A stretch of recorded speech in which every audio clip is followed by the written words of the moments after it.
Ayan yung aking balat. Nag-iinarte na naman guys kasi nagbago na naman yung klima, yung weather. Ano siya, humid. Mainit-init na malamig-lamig.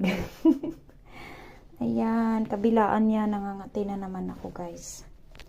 So, ito ay sanay na ako nito. Dahil maliit pa lang ako, ganito na ako pagka iba ang klima.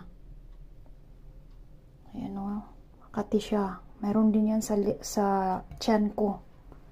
Pero nawawala din siya. Wala akong iniinom na gamot. Basta wag mo lang siyang galawin, tiisin mo yung kate. Ayan o. Tingnan mo. Kate niya. Tapos, ito to. Grabe.